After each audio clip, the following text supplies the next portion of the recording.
This is the current federal tax developments for the week of May the 6th, 2019. Current federal tax developments is brought to you by Kaplan Financial Education and by your state society of CPAs. I'm Ed Zollers, and I'm broadcasting again this week from Phoenix, Arizona. Phoenix still staying below 100, so we'll cross our fingers for a while. And we're still, here in the spring of Phoenix, so it makes for interesting. And this week we've got a few things happening. We're going to go through a court case where a taxpayer discovered a new form of marriage penalty. Actually, not really new. We've known about this and we've seen it now, but it involves the premium tax credit and how getting married late in the year ended up costing a taxpayer over $4,400. We'll talk about a case this week where they tried a different approach, the taxpayer did, to arguing why a refundable state tax credit in excess of the amount that they owed in state taxes shouldn't be taxable to them. Didn't win on that one, but still tried. The IRS did take steps they'd promised to us earlier to begin to expand the determination letter program for qualified plans to apply to, in this case, a limited subset of existing plans. The IRS has indicated they plan to open the program to more existing plans after cutting it way back previously. And we'll talk about the problem this week and what's kind of our headline version of an LLC operating agreement that effectively terminated an S corporation's S status because it turns out it created a second class of stock, which, as we all know, not a good thing. Well, I did my road traveling. Like I said, I've been to, as I mentioned before, Atlanta, Georgia. I will be coming up to Portland, Oregon on the 16th of this month. And in Portland at Beaverton, actually in Beaverton, Oregon, I will be presenting actually a FASB and AICPA and accounting in general update for 8 hours up there. So it'll be a little different than what we cover on this course, but we have to worry about that too. Accounting standards are in place. So that's coming up. If you're in the Portland, Oregon area, I'll be heading up there. Going to also, I believe, be doing some work for a chapter meeting for the New Jersey Society of CPAs in Somerset.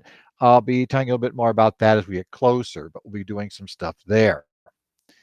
Let's go ahead then and take a look at our first case for this week.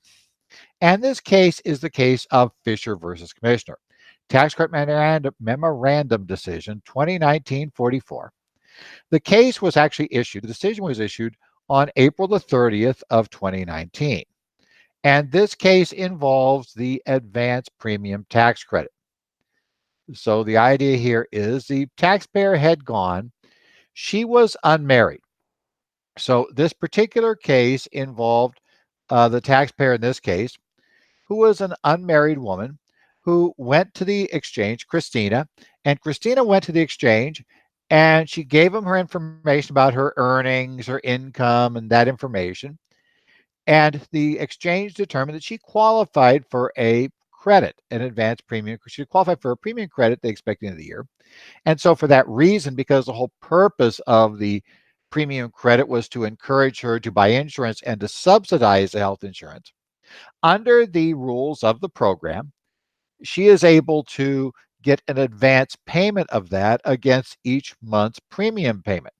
So she writes a much smaller check, and the amount that represents her credit goes with her payment to the insurance company to pay for the insurance she's getting. So Christina had been determined that she was going to get about $4,400 worth of credits throughout the year. That was divided by 12, and every month that was basically sent on. In mid-November of this year, in mid-November of the year in question, Christina essentially went and she got married. Okay. She got married to a spouse who had significantly more income than Christina did. They filed a joint return, which actually doesn't really change this, but they did. So they're joint, they get married. The catch is the premium tax credit's not available to taxpayers whose household income is in excess of 400% of the federal poverty level. This gentleman that she married, his income was high enough that their joint income ended up going beyond that level for their family size. And so for that reason, they didn't qualify for the credit. Now, there is a relief provision of sorts in the law. The relief provision of sorts says that if you get married during the year, we go back and we calculate for each of them on their own prior to the date of marriage. We use their household size and the like.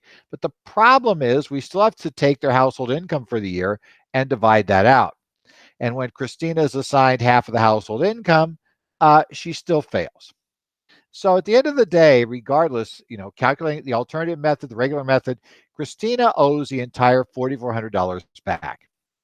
Now, Christina said, that just seems like unfair. I mean, you are retroactively wiping out a credit that I would otherwise have clearly qualified for. And there's no question.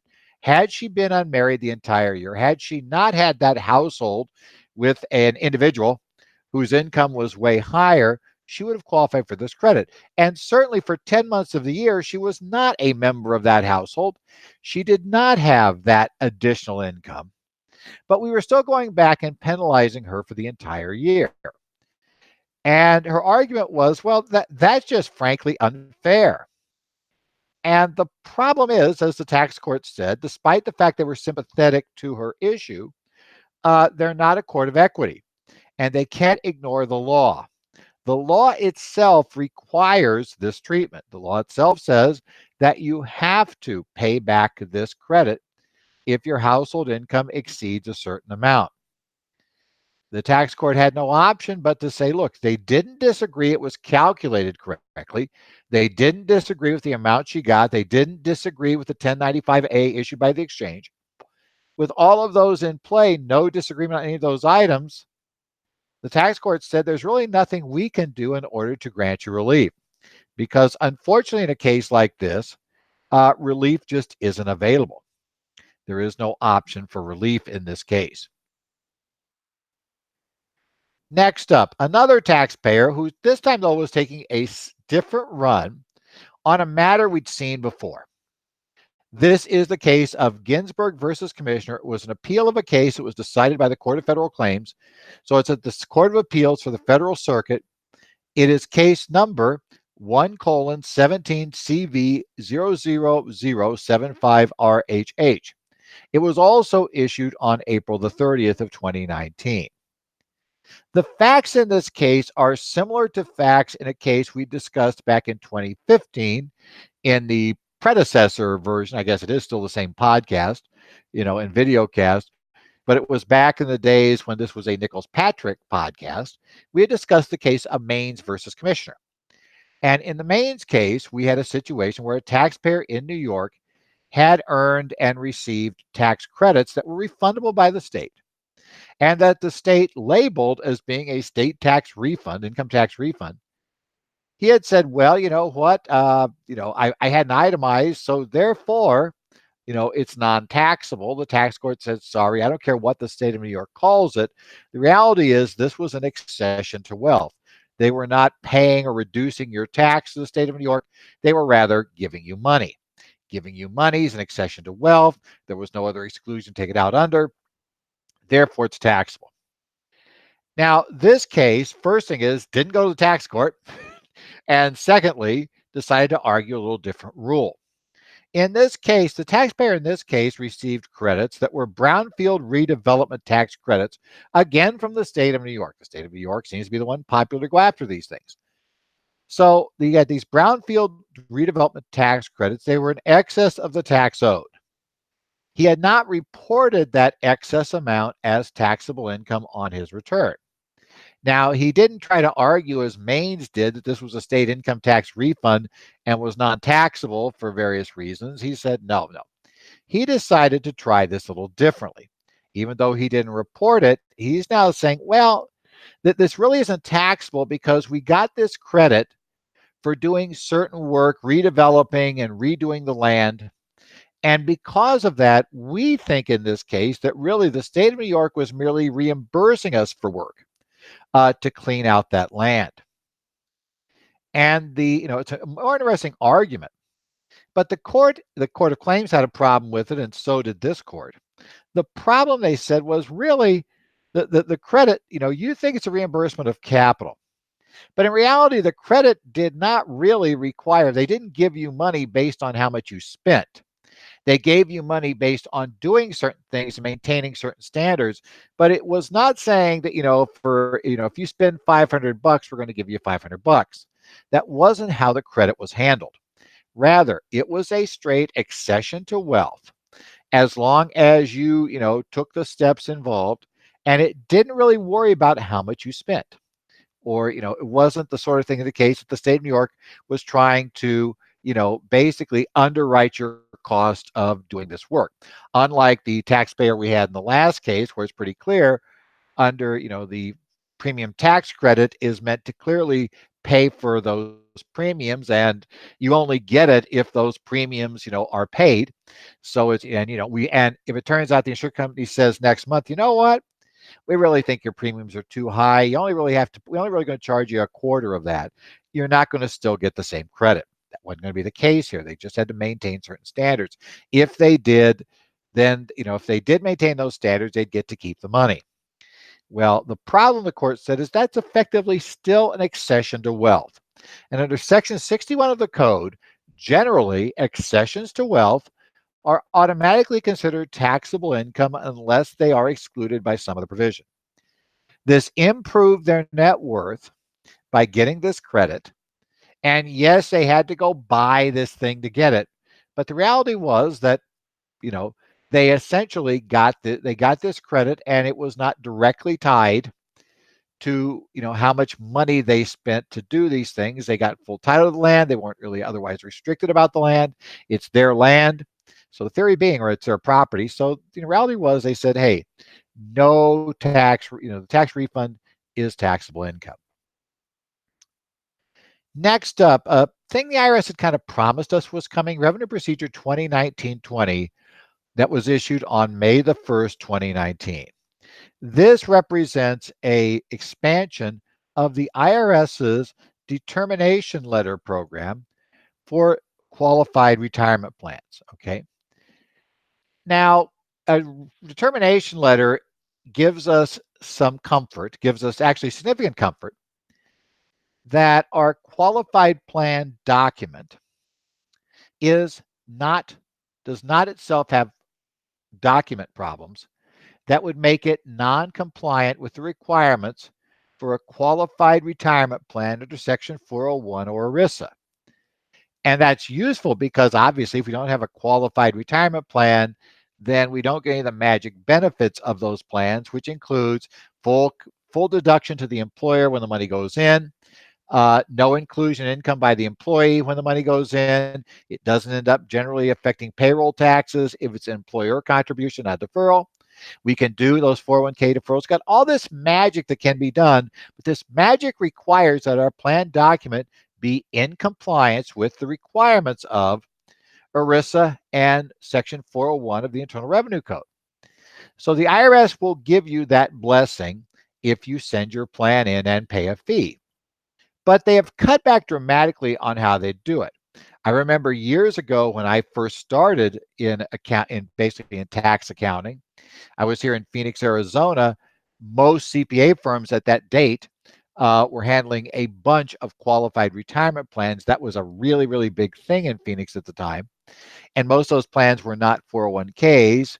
They were fully employer funded. And there were various reasons why 401ks just didn't work for closely held businesses very well at all at that time. So basically, we had very, very few plans that were, were those. They were all straight profit sharing plans. And so at the time, I did a bunch of 5500s in my early years in practice. Had a bunch of these things. And documents have to be updated when the law was changed. And the law got changed quite a bit that time, too, because your document has to be updated to be current.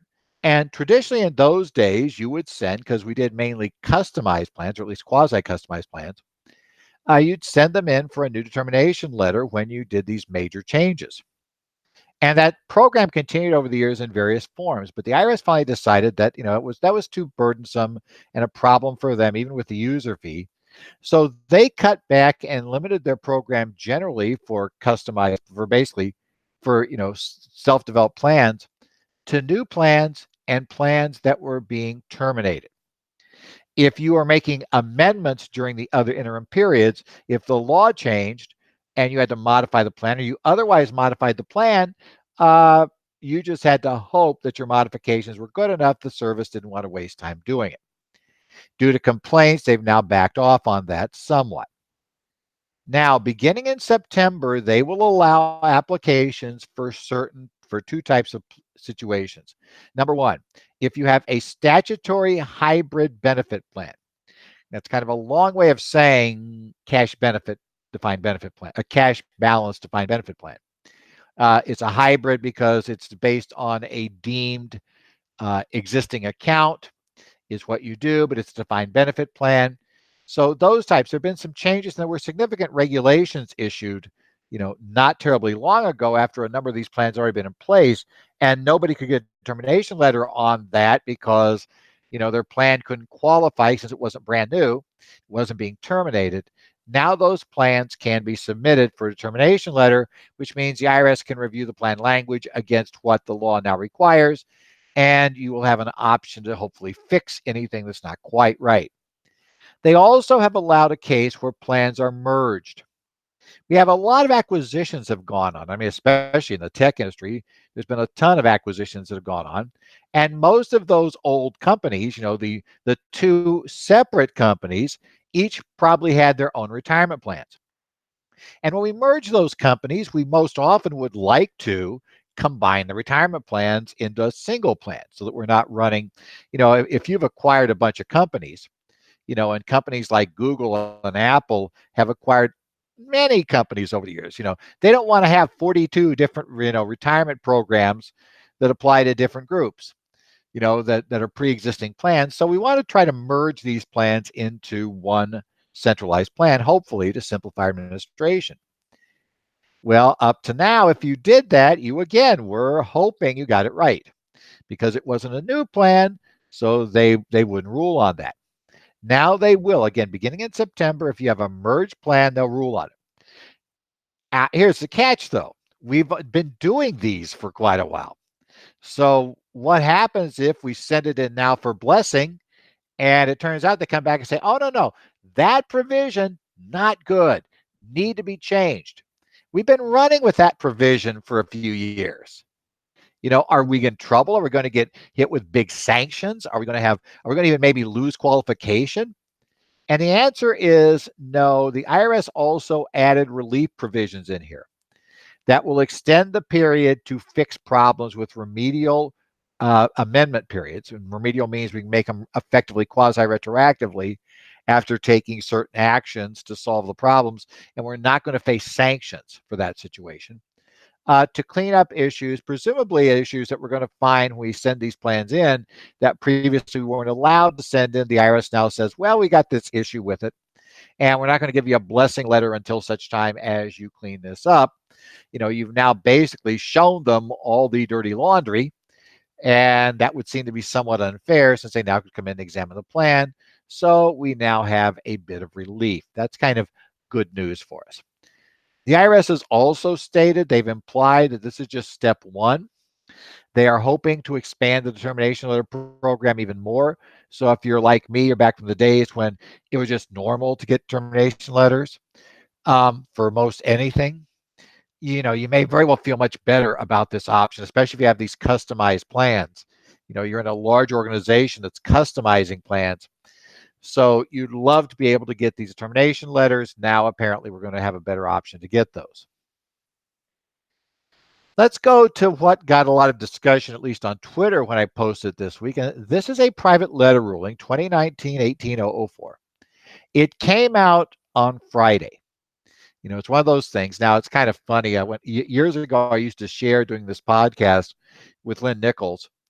And, Lynn would always get his private letter rulings by looking at the posts that used to be released by Tax Analyst on Monday, was his service he'd use. And I was always going to the IRS website and going through their weird side links, irs.gov/pub. And you get there a link now that's actually a little bit nicer than it used to be to get there. But you can get the PLRs like on Friday when the IRS posts them up.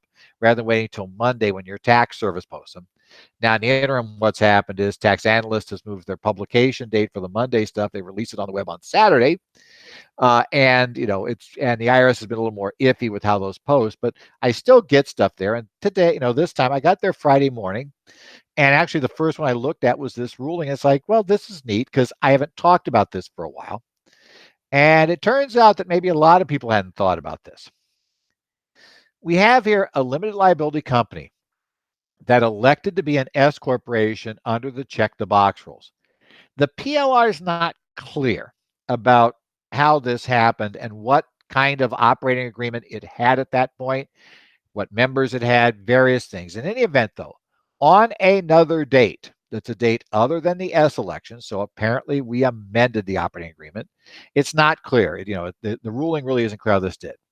But we adopted an operating agreement, and this operating agreement had in it some language that, you've probably seen in a whole bunch of LLC operating agreements over the years. And what it says is basically the private letter ruling summarized it this way: that Section 10 of the operating agreement provided that upon dissolution of the company, got nice ellipses there, we have some things edited here, the proceeds from liquidation of the company's assets shall be distributed to the members in accordance with their respective positive capital account balances, and the balance, if any, to the members in accordance with their respective percentage interest. Now, you read that and you say, well, here it goes. We've got everything's going to their capital account balances. Well, that's one of the requirements to have substantial economic effect under Regulation 1.704-1B1 for a partnership agreement. And that's why it's pretty standard language that we're going to see in a lot of LLC operating agreements. If you just go grab one off the internet somewhere, boilerplate, people are known to do that.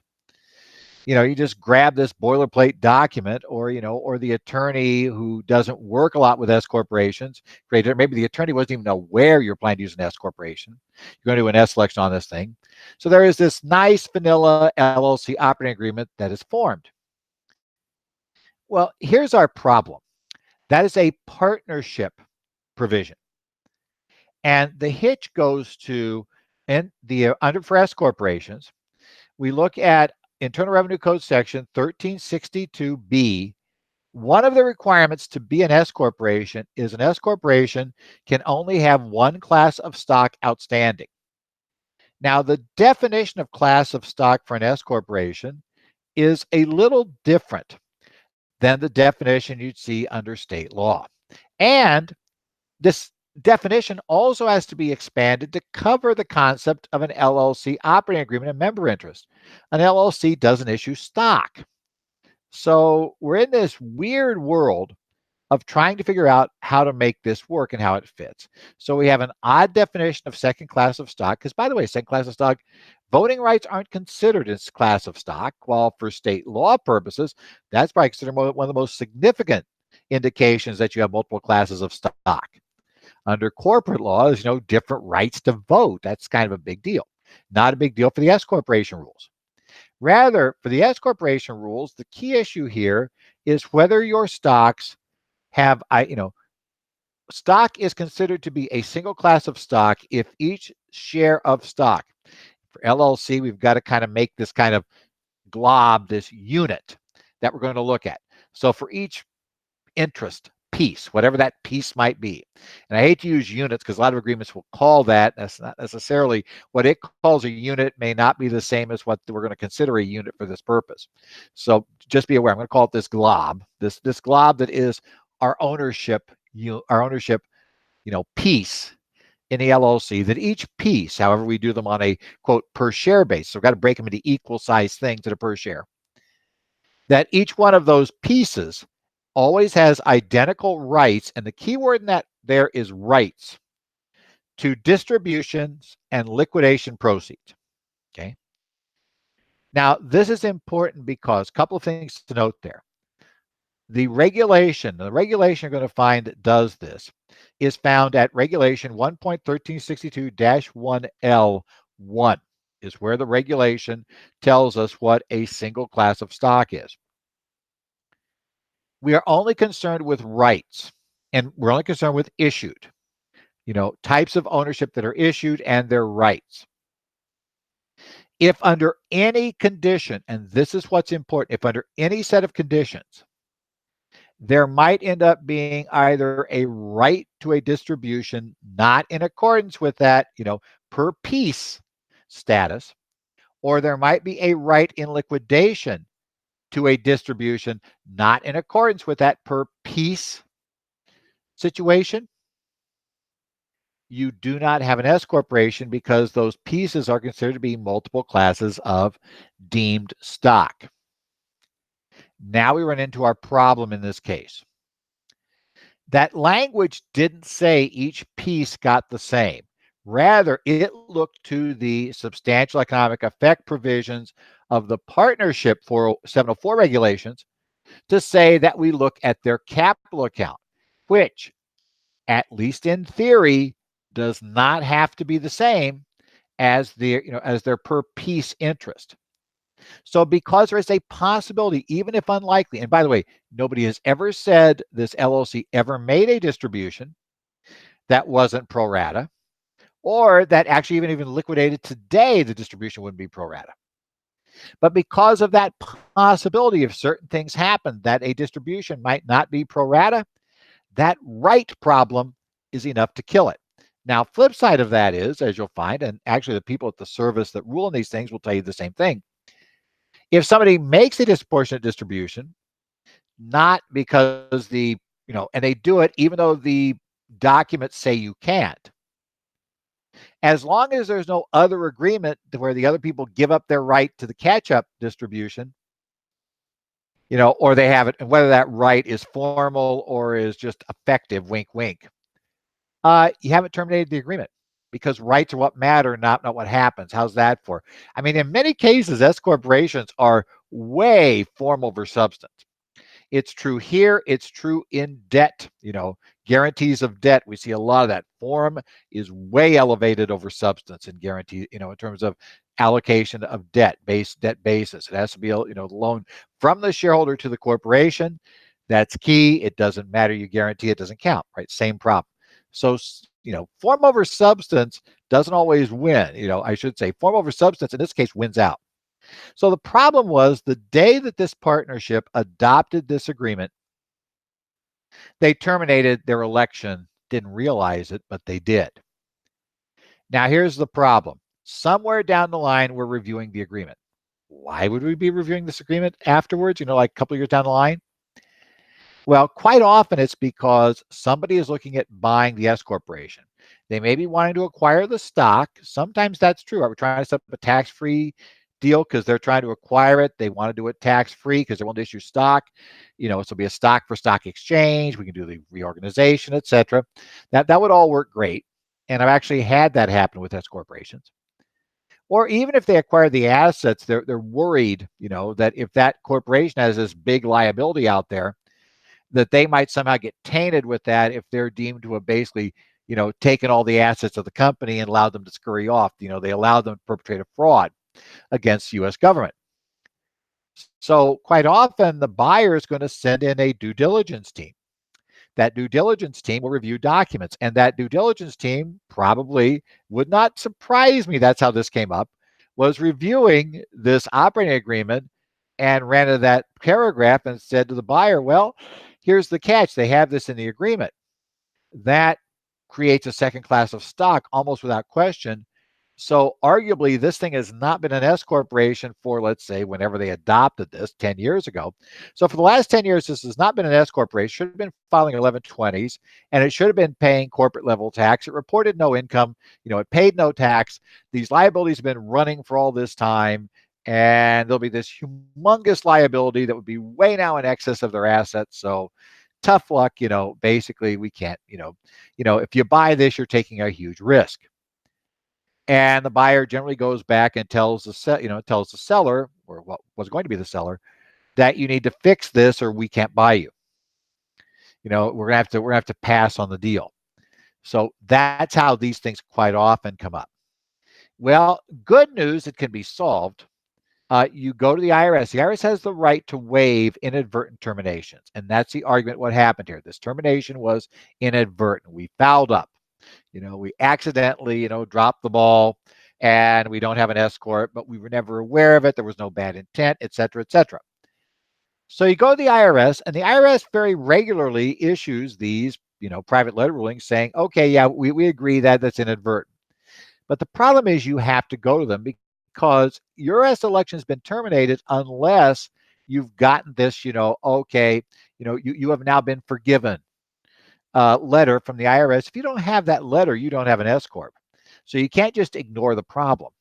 And secondly, you have to pay the user fee to get the letter, and the letter has to be walked through the process at the IRS national office to get the relief granted.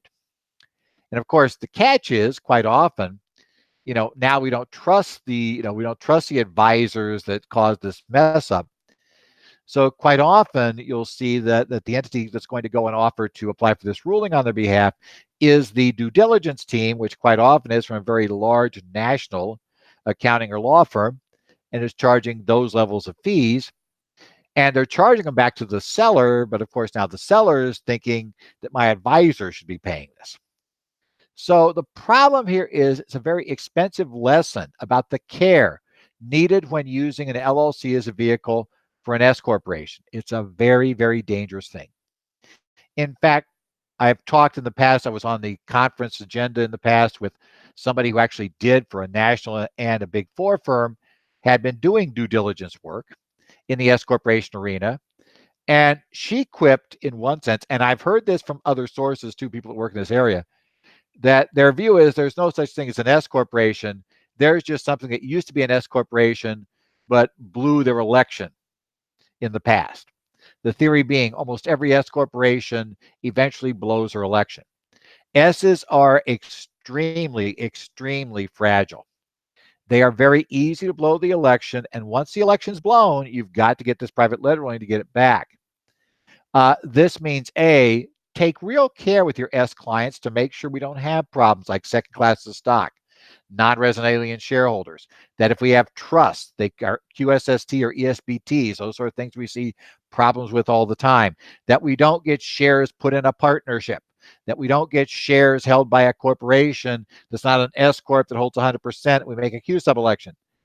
Check all these problems. Secondly, when you take over a new S corporation client, you need to kind of do your own due diligence research on what's happened in the past to make sure if you catch it now, then you're at least not exposed down the line when a third party comes in and says, "Oh, by the way, this thing was not an S corporation." You know what? The CPA that I know you switched CPAs in 2016. Well, really, that CPA should have told you about this. Your 16, 17, 18 returns that were done. Well, that was really negligent. They didn't do those as C corp returns, or they didn't tell you to go back and get this waived. So we'll take care of that problem, but you know how that works. So just be really, really careful. The fragility of the S corp has been a problem for years. I have told people for a long time that, there's a lot of issues with S corps that we just kind of ignore because normally we don't see them. The service doesn't tend to raise this issue easily on exam, but in due diligence, that doesn't matter. Due diligence is worried about what they could do, and therein lies our problem. It is, again, early in the CPE registration season. Now is the time to go in and register. Registering now helps everybody, figure out, how the year's going to go. I'll just warn you ahead of time. It's important so that we all know, if in fact there's going to be enough people for courses to be occur. That sometimes happens. It turns out there's only 4 people. Well, so maybe we can't hold a course for 4 people. And that happens at times because it just won't pay for the airfare. The downside, though, is if you wait till like the week before, 2 weeks before to register for a course, hey, we got enough people to do it. Because we didn't know that, none of the airfare, none of the travel could be booked in. Yeah, that also hurts. And so it drives up the number you need, which, yeah, it's kind of a mess. Also, for those of you in Arizona, please remember, you don't register by the end of May, you lose your early sign-up discount. So it's also kind of important for those of us here in Arizona that we want to do that for that.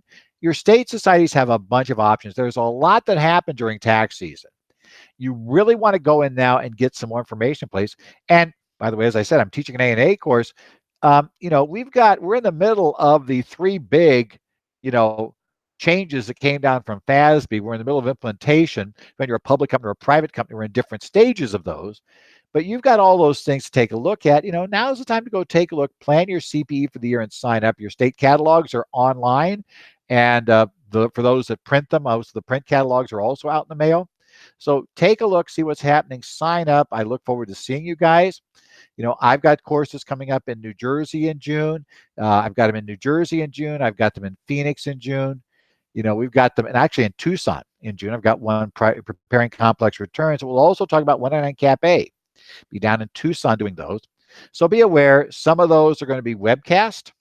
So you may want to check into that too if you can sit in your office and watch these.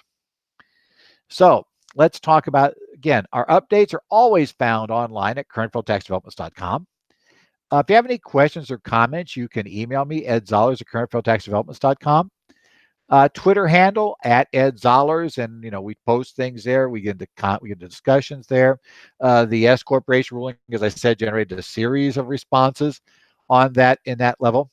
I also follow various discussions. The Reddit one I mention every week, reddit.com/r/taxpros. That one's open to anybody who wants to get in there. It is moderated, and they do a pretty good job of making sure that it's not just a bunch of people asking for free tax advice to go back and do it on TurboTax. So we get a pretty good group there. Also, I monitor the Connect websites for the Arizona, New Jersey, and Minnesota Society of CPAs. So if you have issues, you can post there, and I'll be watching the posts on those sites. Connect is a system they use for discussion boards. I also follow along on the Yahoo Group site run by the California Society of CPAs, Cal CPA for short. On Tax Talk, that one is open to any CPA or attorney, any licensed anywhere in the country. So you have to get permission to get in there, but you can get in. Follow those things. Those discussion groups are really, really helpful, especially if you're, let's say, a solo practitioner. You don't have somebody to bounce ideas off of. Those are places to get some ideas, and there's some really very, very, very well qualified individuals in those groups who give over information, who will give answers. And I mean, you follow for a while, you'll figure out who they are very quickly. So if you have an option to follow either those groups I just mentioned, you're a member of one of those state societies, you're going to the California group, because anybody can do that who's a CPA. Or check your own state society, see if they have their own discussion groups, and take a look in there, see what's happening. I found there are various levels of engagement in the various state society groups. Some are far more active than others, but still, it's a useful place to go. And by the way, the easiest way to get an active group going in your state is to get involved and actually start posting and discussing things there. It's amazing how tax people like to talk. The minute they find there's a place to talk and people are talking about things that are happening, they tend to show up. Otherwise, though, we'll see you next week, hopefully, here as we talk about what's going on in current federal tax developments. Remember, we are still awaiting the final regulations on state and local taxes and state tax credits. Those are out there. We are awaiting proposed regulations on agricultural cooperatives and these rules related to, the 199 Cap A G problem. We also have out there, the IRS has proposed regs at OIRA that are going to deal with the 451C rules for revenue conformity, which is half conformity because it's just as fast as under GAAP effectively. That applies to the Tax Cuts and Jobs Act. And I noted there have been two large companies that have been noted on OIRA's website as having had meetings with OIRA in the past couple of weeks on those. So there's a lot of interest there. And we'll take a look at those. When those come down, we'll talk about them, discuss what's happening, and anything else. I'm sure other things will happen over the next couple of weeks. So hopefully we'll see you again next week here on Current Federal Tax Developments.